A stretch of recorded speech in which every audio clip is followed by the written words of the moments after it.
Welcome back, everyone, to our podcast where we explore the depths of human experience. Today, we are tackling a concept that can feel both ancient and intensely personal: the hardened heart. Yes, the hardened heart. Have you ever found yourself or someone you know incredibly resistant to change, unwilling to forgive, and seemingly numb to emotion? That's what we are talking about today. It's not just about being stubborn, it's about a protective mechanism that over time can isolate us and hinder our growth. In the next few minutes, we'll delve into what a hardened heart truly means, why it develops, and most importantly, how we can begin the journey of softening it, both in ourselves and others. So what exactly is a hardened heart? It's not a medical condition, but a spiritual and emotional state. Think of it as a protective shell we build around ourselves. It's a resistance to being vulnerable, to receiving love, to admitting faults, or to accepting new truths. It often manifests as unforgiveness, apathy, or an inability to empathize. It's the person who always has a counter-argument, who never says "I'm sorry," or who seems untouched by joy or sorrow. It's important to differentiate it from simply being strong or resilient. Resilience allows you to bounce back. A hardened heart keeps you from bending in the first place, often to your own detriment. Why does this happen? The roots of a hardened heart are often found in pain, disappointment, and fear. Repeated hurt can lead us to believe that vulnerability is dangerous. We shut down to protect ourselves from further pain. Sometimes the hardening is a defense mechanism against our own perceived failings. It's easier to blame others or deny responsibility than to face our own guilt.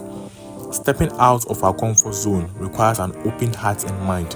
If you are afraid, you might cling towards familiar, even if it's destructive. Admitting we are wrong, asking for help, or forgiving someone often requires humility. A strong ego can make this feel impossible.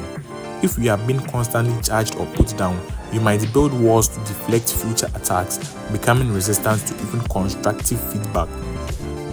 It's a survival mechanism that, while initially protective, ultimately becomes a cage. The good news is that a hardened heart isn't a permanent state. It's a muscle that can be retrained, a shell that can be chipped away. How do we begin this journey for ourselves or to help others? The first key is self-awareness. Acknowledge if you see these tendencies in yourself. Be honest about the emotional armor you have built. For others, simply observing without judgment is key. Next, you have to practice empathy. Actively try to understand another person's perspective, even if you disagree. Put yourself in their shoes. This can be as simple as listening without interrupting or forming a rebuttal. The next step is to embrace vulnerability. This is the hardest but most crucial step. Take small calculated risk. Share a feeling, admit a mistake, ask for help. It's terrifying, but it's a pathway to connection and healing. Start with someone you trust. Forgiveness. This isn't about condoning harmful behavior, but about releasing the bitterness that holds you captive. Forgive others and, importantly, forgive yourself. This frees up immense emotional energy. Engage with beauty and compassion. Actively seek out experiences that evoke tenderness, awe, and compassion. This could be nature, art, music, or acts of service. These experiences remind us of our inherent connection to something larger than us. Why bother? What is the benefit of softening a heart? The transformation is profound. You will experience more authentic and fulfilling relationships. You'll be able to experience the full spectrum of emotions, not just the safe ones. You'll be more open to learning, adapting, and evolving. Releasing resentment and fear brings a deep sense of calm. Remember, this is a journey, not a destination. There will be days you feel resistant again. The key is consistent, gentle effort.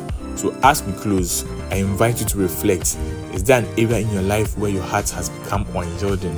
What small step can you take today to invite a little more softness, a little more openness? Thank you for joining me today.